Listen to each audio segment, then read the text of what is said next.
जय श्री हरि। आप सभी धर्म प्रेमी पर भी हम लेकर आए हैं एक खास विषय जो जुड़ा है वैशाख मास की मोहिनी एकादशी से। यह वह पावन तिथि है जब भगवान विष्णु ने मोहिनी रूप धारण कर धर्म की रक्षा की थी। आज के इस विशेष प्रसंग में हम जानेंगे मोहिनी एकादशी व्रत से जुड़ी सभी महत्वपूर्ण बातें। व्रत किस दिन रखा जाएगा, इसकी सटीक तिथि क्या होगी, दशमी कब पड़ेगी, एकादशी किस दिन है, द्वादशी का पारण कब करना चाहिए और सबसे जरूरी बात, इस दिन पूजा कैसे करनी चाहिए और भगवान को क्या अर्पित करना चाहिए। हर एकादशी की तरह मोहिनी एकादशी का भी एक विशेष महत्व है जिसकी विधि, फल और प्रभाव अलग है। माना जाता है कि इस दिन यदि किसी निर्धन या जरूरतमंद को भोजन कराया जाए, विशेषकर गौ माता को हरा चारा या गुड़ खिलाया जाए, तो व्यक्ति को करोड़ों गुना फल प्राप्त होता है। शास्त्रों में कहा गया है कि मोहिनी एकादशी पर गौ सेवा करने से पुण्य ऐसे फलता है जैसे करोड़ों यज्ञों का फल एक साथ मिल जाए। इसीलिए हर एकादशी की पूजा में कुछ विशेष बातें होती हैं जो अतिरिक्त रूप से करनी चाहिए ताकि उसका पुण्य फल प्राप्त हो सके। मोहिनी एकादशी की एक खास बात यह है कि यह आपके दुखों को दूर करने वाली मानी जाती है। क्या आप जानते हैं कि मोहिनी एकादशी कब आई थी और उस दिन क्या हुआ था? यह वैशाख के अंतिम 5 दिनों में आती है जो बहुत ही महत्वपूर्ण माने जाते हैं। यही वह समय था जब समुद्र मंथन हुआ था। सभी सनातनी भक्त और हिंदू भाई बहन जानते हैं कि समुद्र मंथन में राक्षसों और देवताओं के बीच कई अमूल्य रत्न निकले थे। अंत में जब अमृत निकला तब भगवान शंकर ने विष पिया और अपने कंठ में धारण किया। जब अमृत आया तो देवताओं और राक्षसों के बीच संघर्ष शुरू हो गया। तब भगवान श्री हरि ने यह सोचा कि अमृत को राक्षसों से कैसे बचाया जाए, क्योंकि अगर यह उनके हाथ लग गया तो संसार में संतुलन बिगड़ जाएगा। राक्षस तो अधर्म और पाप फैलाने वाले होते हैं। तब भगवान विष्णु ने मोहिनी रूप धारण किया। मोहिनी रूप में आकर उन्होंने अमृत की रक्षा की और उसे अपने नियंत्रण में रखा। धीरे धीरे परिस्थिति को शांत किया और देवताओं को अमृतपान कराया। राक्षसों को अमृत नहीं दिया गया। हमने एक वीडियो भी बनाया है जिसमें वैशाख के अंतिम 5 दिनों की विशेषता बताई गई है। आप उसे जरूर देखें।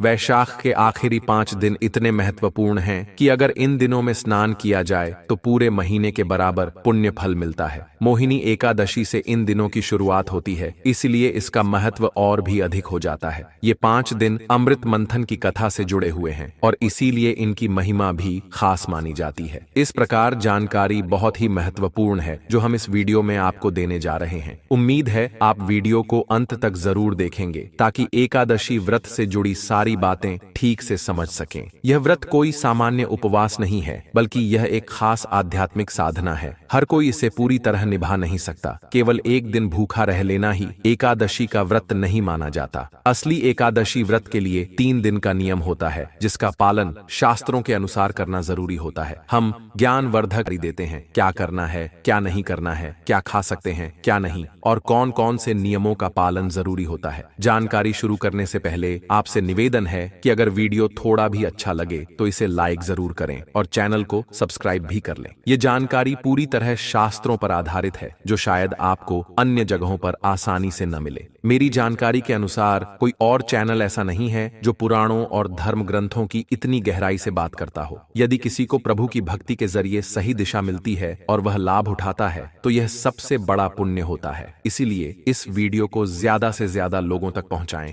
ताकि वे भी इसका लाभ ले सकें। जब वे इस जानकारी के आधार पर व्रत और पूजा करेंगे तो उन्हें पूर्ण फल मिलेगा और उसका कुछ पुण्य आपको भी मिलेगा, क्योंकि आपने वह जानकारी उन तक पहुंचाई। किसी को धर्म के मार्ग पर चलने की प्रेरणा देना बहुत बड़ा पुण्य का कार्य है। इससे भगवान श्री हरि विष्णु भी प्रसन्न होते हैं। इसीलिए आप इस वीडियो को अधिक से अधिक साझा करें, अधिक लोगों तक जरूर पहुंचाएं। और अगर आप भी चाहते हैं कि आपका व्रत सफल हो तो कमेंट बॉक्स में ओम नारायण नमः जरूर लिखें। यह वैशाख एकादशी का मूल मंत्र है। इस मंत्र को जितना अधिक जपेंगे और लिखेंगे उतना ही अधिक कल्याण होगा और एकादशी के दिन इसका प्रभाव कई विशेष रूप से मोहिनी एकादशी जैसे पर्वों को समर्पित करते हैं। यह वैशाख महीने की दूसरी एकादशी होती है। मोहिनी एकादशी के दिन भगवान श्री हरि ने मोहिनी रूप धारण कर अमृत कलश की रक्षा की और बाद में देवताओं को उसका सेवन कराया। उन्होंने राक्षसों को उस अमृत से दूर रखा। इन 5 दिनों की जानकारी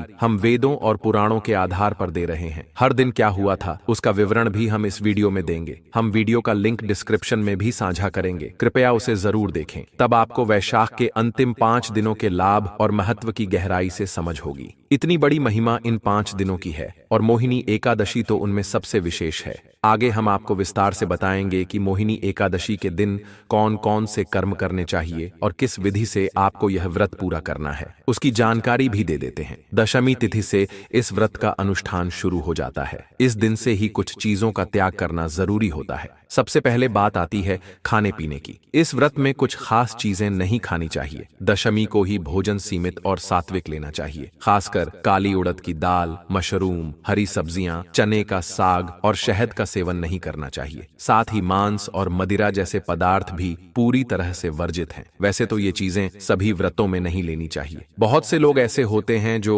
नॉनवेज खाते हैं या मांसाहारी होते हैं, फिर भी एकादशी का व्रत रखते हैं। तो ध्यान रखें कि एकादशी के व्रत का असर तभी होता है जब आप दशमी से ही इन सब का त्याग कर दें। केवल एकादशी के दिन उपवास कर लेना ही काफी नहीं होता। नियम के अनुसार दशमी को रात का भोजन भी नहीं करना चाहिए। दिन में हल्का भोजन करें और रात में फल या दूध लेकर आराम करें, यही सही तरीका है। अब बात करते हैं दांत साफ करने की। एकादशी व्रत में नमक से बनी चीजें भी नहीं लेनी चाहिए, इसलिए टूथपेस्ट का इस्तेमाल भी वर्जित है, क्योंकि उसमें भी नमक होता है। जब नमक व्रत को तोड़ सकता है तो फिर हम उसे क्यों इस्तेमाल करें? आप कहेंगे कि फिर मंजन कैसे करें? दातून भी नहीं कर सकते, क्योंकि एकादशी के दिन किसी पेड़ पौधे को तोड़ना भी दोष माना जाता है। ऐसे में क्या करें? तो इसका आसान उपाय यह है कि आप एक दिन पहले रात में ही अच्छे से दांत साफ कर लें, ताकि एकादशी के दिन मुंह पूरी तरह साफ रहे। एकादशी के दिन केवल सादा पानी लेकर कुल्ला करें, इससे भी मुंह की शुद्धता बनी रहेगी। अगर फिर भी कुछ विशेष करना चाहें तो बाजार में व्रत के लिए विशेष प्रकार के मंजन आते हैं। ये हर्बल होते हैं और इनमें ना तो नमक होता है ना कोई केमिकल। ये खास तौर पर व्रत के लिए ही बनाए जाते हैं, तो आप इनका प्रयोग कर सकते हैं। मोहिनी एकादशी के दिन सूर्योदय से पहले उठ जाना चाहिए और स्नान करना आवश्यक होता है। हर एकादशी का कुछ खास महत्व होता है जो शास्त्रों और पुराणों में बताया गया है। जब आप इसकी कथा सुनेंगे तो उसमें भी इसका विशेष महत्व मिल सकता है, या फिर आप पुराणों में इसका वर्णन पाएंगे। इस दिन आपको स्नान है ना, वह विशेष होगा। इस दिन गंगा स्नान का विशेष महत्व बताया गया है। मोहिनी एकादशी के दिन गंगा स्नान सभी दुखों को दूर करने वाला और पवित्रता देने वाला माना गया है। अगर आप गंगा तट पर जाकर स्नान कर सकते हैं तो बहुत अच्छा है, लेकिन अगर संभव नहीं है तो घर पर भी गंगा स्नान का फल प्राप्त किया जा सकता है। इसके लिए सबसे पहले स्नान की बाल्टी को अच्छे से साफ करें, उसमें थोड़ा सा गंगा जल डालें, चाहे सिर्फ 2 बूंद ही क्यों ना हो। फिर उसमें शुद्ध जल भरें। अगर मिल जाए तो सफेद फूल भी उसमें डाल सकते हैं, लेकिन यह आवश्यक नहीं है। सिर्फ गंगा जल डालना भी काफी रहेगा। जब स्नान करें तो उत्तर दिशा की ओर मुख करके हर हर गंगे बोलते जाएं। इस तरह से किया गया स्नान भी गंगा स्नान का फल देता है। अगर आप गंगा जी नहीं जा सकते तो चिंता की जरूरत नहीं है। घर पर इस विधि से स्नान करने से भी आपको वही पुण्य मिलेगा। स्नान के बाद साफ वस्त्र पहने, फिर अपने घर के मंदिर की सफाई करें और पूजा की तैयारी करें। पूजा की सभी आवश्यक चीजें एकत्र करें। भगवान माधव या विष्णु जी की तस्वीर या मूर्ति रखें। रोली, मोली, पान, सुपारी, लौंग, इलायची, धूप, दीप, फूल, फल और तांबे का एक लोटा रखें। अगर संभव हो तो पूजा की चौकी पर पीले कपड़े का आसन बिछाएं और वहीं पूजा सामग्री सजाएं। इत्र भी रख सकते हैं। पंचामृत तैयार करने के लिए कच्चा दूध, दही, घी, शक्कर और गंगा जल का उपयोग करें। ध्यान रखें, एकादशी के दिन शहद का उपयोग नहीं करना चाहिए, इसलिए उसकी जगह गंगा जल लें। इन 5 चीजों से पंचामृत बना लें। पूजा करते समय उत्तर दिशा की ओर मुख करके बैठें। अब एक विशेष बात और ध्यान देने योग्य है कि इस दिन जल अर्पण जरूर करना चाहिए। यह एक कार्य पूरे वैशाख महीने के लिए बहुत फलदायक होता है और एकादशी पर तो इसका विशेष महत्व होता है। कई लोग रोज पूजा नहीं कर पाते, लेकिन जो एकादशी का व्रत रखते हैं उन्हें यह कार्य जरूर करना चाहिए। यमराज को जल अर्पित करना अनिवार्य है। हम आपको पिछली एकादशी की वीडियो में भी यह बात बता चुके हैं और आज फिर से बता रहे हैं कि इस दिन यमराज को जल देना क्यों जरूरी है। इस एकादशी पर कैसे जल अर्पित करना है उसकी विधि आपको बताएंगे। आपको अपने दक्षिण दिशा की ओर मुख करना है। तांबे का एक लोटा लेना है, उसमें थोड़ा गंगा जल और फिर शुद्ध जल भरना है। अब यमराज से प्रार्थना करनी है कि हम देव जी महाराज, यह जल हम आपको समर्पित कर रहे हैं, कृपया इसे स्वीकार करें और प्रसन्न हो। इसके बाद ओम यह देवाय नमः मंत्र को 3 बार बोलते हुए हुए उस जल को यमराज को अर्पित कर दीजिए। फिर सूर्य देव और तुलसी माता को भी जल अर्पित कीजिए। आप जब भी जल अर्पित करें तो ओम नारायण नमः मंत्र का उच्चारण कर सकते हैं। यह बहुत शुभ होता है। अब बात करते हैं पूजा विधि की। इस दिन क्या करना है क्या नहीं करना, इसकी जानकारी आगे देंगे। पहले पूजा की सारी सामग्री इकट्ठा कीजिए। स्नान की विधि पहले ही बताई जा चुकी है। उम्मीद है आपने उसी तरह स्नान कर लिया होगा। अब सबसे पहले सामग्री और स्थान का शुद्धिकरण करें। तांबे का लोटा लें, उसमें गंगा जल और शुद्ध जल भरें। एक फूल लें और उस जल से जिस जगह आप पूजा करने जा रहे हैं वहां और सारी सामग्री पर जल छिड़कें। ओम पवित्र, ओम अपवित्र नमः मंत्र बोलते हुए शुद्धिकरण कीजिए। अब भगवान की स्थापना करें। यदि पहले से भगवान श्री हरि विष्णु की तस्वीर या मूर्ति आपके मंदिर में है तो वही उत्तम है। अगर नई स्थापना करनी है तो चौकी पर पीला वस्त्र बिछाइए और भगवान की तस्वीर रखिए। तस्वीर रखने से पहले पुष्प अर्पित करते हुए भगवान से कहिए कि हे प्रभु, यह पुष्प हम आपके आसन के रूप में अर्पित कर रहे हैं, कृपया स्वीकार करें। अगर चौकी नहीं है तो कोई बात नहीं, आप पृथ्वी पर भी साफ जगह बनाकर वही प्रक्रिया दोहरा सकते हैं। अगर किसी का कच्चा मकान है तो भी चिंता की बात नहीं है। भगवान भावना देखते हैं, घर की स्थिति नहीं। आप जमीन को गोबर या मिट्टी से लीप लें, वहां पुष्प अर्पित करें और भगवान की तस्वीर रखकर पूजन करें। भगवान की तस्वीर के दाईं ओर दीपक और धूप रखें। अपने दाएं हाथ में जल लेकर पहले हाथ धो लें। भगवान की स्थापना इस तरह पूरी होती है और हम पूजन में आगे बढ़ेंगे। अपने दाएं हाथ में चम्मच से थोड़ा जल लीजिए। तांबे के लोटे में से 1 चम्मच जल निकालकर हाथ धो लीजिए। हाथ धोने के बाद 3 बार, हर बार एक एक मंत्र बोलते हुए 1-1 चम्मच जल पीना है। जैसे ओम माधवाय नमः कहकर जल पीजिए, फिर ओम केशवाय नमः कहकर पीजिए, फिर ओम नारायणाय नमः के साथ पीजिए। इसके बाद ओम ऋषिकेशाय नमः बोलकर थोड़ा सा जल लेकर हाथ धो लीजिए और फिर तिलक लगाइए। यदि आपके साथ परिवार के सदस्य पूजन कर रहे हैं तो उन्हें भी तिलक कर दीजिए। अब जो दीपक आपने पूजा स्थान पर रखा है उसे जलाइए और धूप भी प्रज्वलित कर दीजिए। अब संकल्प की प्रक्रिया करेंगे। इसके लिए दाएं हाथ में जल लीजिए, साथ में 1 रुपये का सिक्का रखें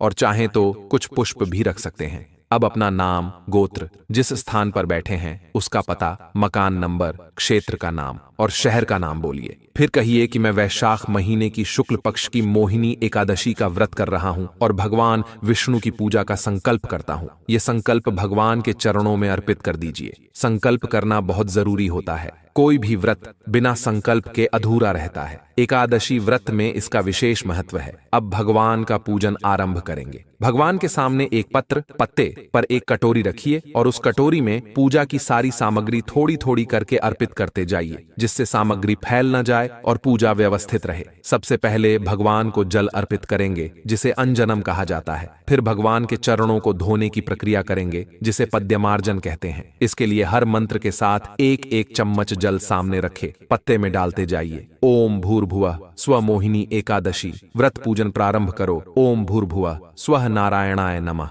ओम भूर्भुवः स्वः वासुदेवाय नमः। अब भगवान को स्नान कराएंगे। अगर आपके पास मूर्ति है तो भगवान को पंचामृत से स्नान कराइए। इसके लिए दूध, दही, घी, शक्कर और गंगा जल मिलाकर पंचामृत तैयार कीजिए। अगर प्रतिमा नहीं है और आप तस्वीर पर पूजन कर रहे हैं तो पंचामृत में एक फूल डुबोकर उसे भगवान को अर्पित कीजिए। इसके बाद भगवान को शुद्ध जल से स्नान कराइए। ओम भूर्भुवः नारायणाय नमः पंचामृत लेकर भगवान को अर्पित करें। पंचामृत से स्नान करने के बाद भगवान को वस्त्र अर्पित करें और तिलक लगाएं। फिर ओम भूर्भुवः स्वः नारायणाय नमः मंत्र का जाप करें। तिलक करने के बाद भगवान को पुष्प अर्पित करें, माला पहनाएं और धूप दीप अर्पित करें। जो भी भोग आपके पास है वह अर्पित करें। इस दिन अगर आप केसर युक्त पीली बूंदी के लड्डू का भोग लगाते हैं तो यह उत्तम रहेगा, क्योंकि केसर युक्त बूंदी के लड्डू बहुत शुभ माने जाते हैं। ओम भूर्भुवः स्वः श्री नारायणाय नमः मंत्र का जाप करते हुए भगवान को पान का पत्ता अर्पित करें, जिसमें 2 इलायची और 1 सुपारी रखें। यह तांबूल रूप में अर्पित करें। ओम भूर्भुवः स्वः श्री नारायणाय नमः कहकर भगवान को नमस्कार करें और निवेदन करें कि प्रभु इस एकादशी व्रत को हम सफलता से कर सकें। इसके लिए हमें शक्ति प्रदान करें। अब पूजन के बाद एकादशी की कथा सुने या विष्णु सहस्त्रनाम का पाठ करें। एकादशी की कथा और विष्णु सहस्त्रनाम दोनों को हम हमेशा अपने चैनल पर अपलोड करते हैं। अगर आप चैनल पर नए हैं तो चैनल को सब्सक्राइब जरूर कर लें, ताकि आपको समय पर सही जानकारी मिल सके। यह चैनल जानकारी दी जाती है। कुछ अन्य चैनल्स पर गलत कथाएं होती हैं जो आपके व्रत को नष्ट कर सकती हैं। सही कथा सुनने और सही व्रत जानकारी के लिए चैनल को सब्सक्राइब करें और बेल आइकन दबाएं ताकि आपको हमारे वीडियो समय पर मिल सकें। संभव हो तो इस दिन नारायण कवच भी सुने जिसे हम आपके लिए अपलोड करेंगे। एकादशी व्रत के नियमों में प्रमुख रूप से ब्रह्मचर्य का पालन करना है। किसी के प्रति द्वेष और नफरत न रखें। घर में भगवान की स्थापना शांति और सौहार्द के साथ करें। समय का सही उपयोग करें और संभव हो तो कीर्तन करें। रात्रि को जागरण करें। अगले दिन पारण के लिए सूर्योदय से पहले उठकर तैयार हो जाएं। पारण से संबंधित विस्तृत जानकारी हम आपको एक अलग वीडियो में देंगे। अब बात करते हैं यमराज को जल अर्पित करने की। यह एक महत्वपूर्ण कार्य है। दक्षिण दिशा की ओर मुंह करके ओम यम देवाय नमः मंत्र बोलते हुए एक लोटा जल यमराज को अर्पित करें। अब हम बात करते हैं व्रत के समय और पूजन मुहूर्त की। एकादशी तिथि 7 मई को सुबह 10:19 से शुरू होगी और 8 मई को दोपहर 12:19 से समाप्त होगी। इसीलिए 8 मई को व्रत करना सबसे उत्तम रहेगा। 9 मई को आप एकादशी का पारण कर सकते हैं। पूजन का सही समय सूर्योदय से लेकर 11 बजे तक रहेगा। अगर आपको इस समय में पूजन करना मुश्किल हो तो 12 बजे से लेकर 2 बजे तक भी पूजन किया जा सकता है। व्रत का पारण और दान भी उसी दिन किया जा सकता है। व्रत वाली एकादशी के दिन भगवान विष्णु और माता लक्ष्मी की विधि पूर्वक पूजा करें और उसी के साथ गौ माता की भी पूजा अवश्य करें। एकादशी की पूजा के लिए जो भोग बनाया गया है उसमें से 2 पूरियां गौ माता को अवश्य खिलाएं। ध्यान रखें, सूखी पूरी न खिलाएं। पूरी पर मिठाई या सब्जी या हलवा जरूर लगाकर गौ माता को अर्पित करें। दोस्तों, हर एक और मांगलिक काम में गौ माता या उनसे जुड़ी चीजें जैसे गाय का गोबर, गोमूत्र, दूध या गाय के दूध से बना घी जरूर शामिल करना चाहिए। इससे पुण्य की प्राप्ति होती है। सनातन परंपरा में माना जाता है कि जिस घर में गाय होती है वहां के सभी वास्तु दोष अपने आप दूर हो जाते हैं, क्योंकि बिना पंचगव्य के पूजा पाठ और हवन पूरा नहीं माना जाता।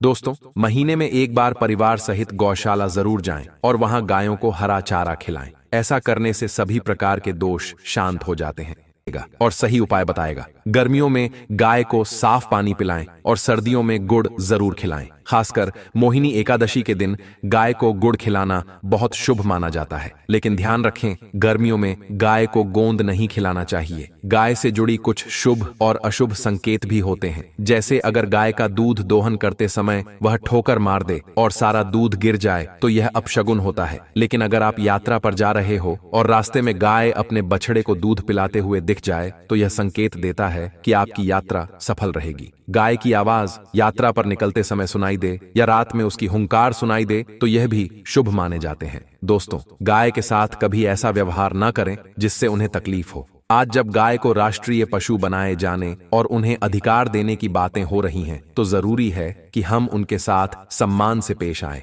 कई लोग गाय से दूध लेना तो जानते हैं, लेकिन जब वह दूध देना बंद कर देती है तो उसे सड़कों पर छोड़ देते हैं। फिर कोई उसे मारता है, कोई पानी डालता है या बीमारी में तड़पने के लिए छोड़ देता है। ऐसी स्थिति बहुत दुखद है। शास्त्रों में साफ कहा गया है कि गाय को कभी मारना या पीटना नहीं चाहिए। उन्हें माता का दर्जा दिया गया है और जो कोई गाय को नुकसान पहुंचाता है वह ऐसा पाप करता है जैसे अपनी मां को चोट पहुंचाई हो। ऐसे व्यक्ति को नरक में कष्ट झेलना पड़ता है और अगले जन्म में पशु योनि मिलती है। गौतम मुनि ने एक बार गलती से गाय को डंडा मार दिया था जिससे उसकी मृत्यु हो गई। इस पाप से छुटकारा पाने के लिए उन्हें वर्षों तक तपस्या करनी पड़ी। यह मोहिनी एकादशी का ही अवसर था जब भगवान श्री कृष्ण ने बैल के रूप में आए एक राक्षस का वध किया था। इस पाप से मुक्ति के लिए उन्हें सभी तीर्थों को बुलाकर एक कुंड में स्नान करना पड़ा, तभी वे पाप मुक्त हुए। साथ ही जो व्यक्ति पानी पी रही गाय को डराकर भगाता है वह बहुत बड़ा पाप करता है। लेकिन ऐसे लोग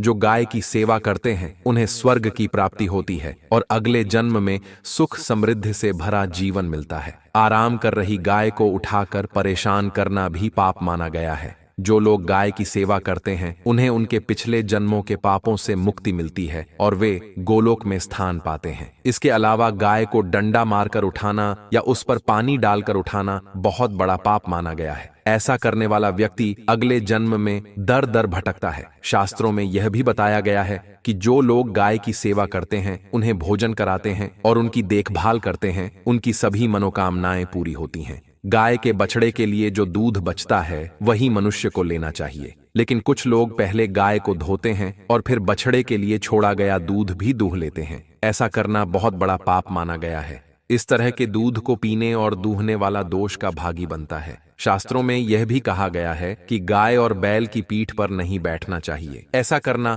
महापाप होता है और इसके कारण नरक की यातना भोगनी पड़ती है। नंदी जो महादेव के वाहन हैं, उन्होंने स्वयं इच्छा से शिव की सवारी बनना स्वीकार किया था, इसलिए वह एक अपवाद है। गाय का दान करना बहुत पुण्य का कार्य है, लेकिन कभी भी बूढ़ी या बीमार गाय का दान नहीं करना चाहिए। कठोपनिषद में भी नचिकेता की कथा मिलती है, जहां उन्होंने अपने पिता द्वारा बूढ़ी गायों का दान देने पर आपत्ति जताई थी। जो लोग दूध देने वाली गाय का दान बछड़े सहित करते हैं, उन्हें महान पुण्य की प्राप्ति होती है और वे स्वर्ग में स्थान पाते हैं। सूर्य, चंद्र, मंगल या शुक्र की राहु से युति हो तो पितृदोष बनता है। शास्त्रों के अनुसार सूर्य पिता का और मंगल रक्त का कारक होता है। यदि सूर्य शनि, राहु या केतु से प्रभावित हो या मंगल राहु केतु से जुड़ा हो तो यह दोष जीवन में संघर्ष लाता है। इस दोष से छुटकारा पाने के लिए एकादशी या रोज गाय को रोटी, गुड़ या हरा चारा खिलाना चाहिए।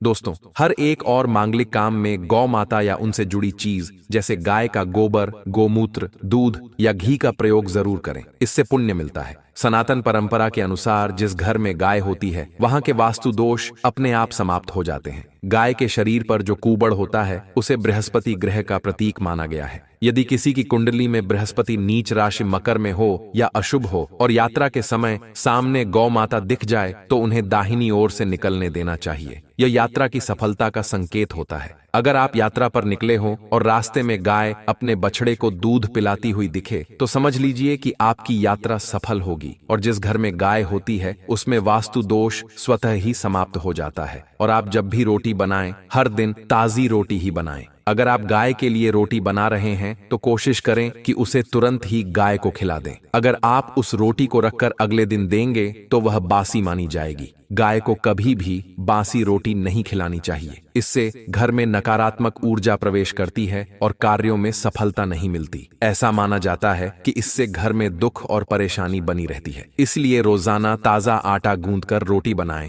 और उसी समय गाय को खिलाएं। साथ ही सड़ी गली चीजें जैसे खराब फल या सब्जियां भी कभी गाय को ना दें। कुछ लोग ऐसा सोचते हैं कि यह भी गाय को दे सकते हैं, लेकिन यह गलती है। शुद्ध और अच्छी चीजें ही गाय को अर्पित करनी चाहिए। आप आटे की 11 छोटी लोइयां बनाकर उन पर हल्दी लगाकर गाय को खिला सकते हैं। जब आप ऐसा करेंगे और श्रद्धा से गाय के चरणों को स्पर्श करेंगे तो आपके रुके हुए काम बनने लगेंगे और जीवन में आने वाली रुकावटें दूर होंगी। इसके साथ ही अगर आप 7 बार गाय की परिक्रमा भी कर लें तो यह और भी शुभ माना जाता है। जब भी गाय को रोटी दें तो उस पर थोड़ा सा घी या हल्दी जरूर लगाएं। अगर घी या हल्दी ना हो तो आप मिश्री भी रख सकते हैं। दोस्तों, ध्यान रखें कि गाय को कभी भी खाली रोटी न दें। ऐसा करने से पुण्य की बजाय दोष लगता है। ये छोटे छोटे उपाय आपके जीवन में बड़ा परिवर्तन ला सकते हैं। बस जरूरत है इन्हें श्रद्धा और सही विधि से अपनाने की। अगर आपको यह जानकारी उपयोगी लगी हो तो वीडियो को लाइक जरूर करें और ज्यादा से ज्यादा अपने दोस्तों व परिवारजनों के साथ शेयर करें ताकि वे भी इसका लाभ उठा सकें। आप सभी पर माता लक्ष्मी और भगवान विष्णु की कृपा बनी रहे। वे आपकी हर मनोकामना पूर्ण करें। कमेंट बॉक्स में जय माता लक्ष्मी भगवान विष्णु लिखना न भूलें। और अगर आप चैनल पर नए हैं तो हमारे चैनल को सब्सक्राइब जरूर करें ताकि अगली एकादशी या धार्मिक अवसर की जानकारी आप तक सबसे पहले पहुंचे। धन्यवाद।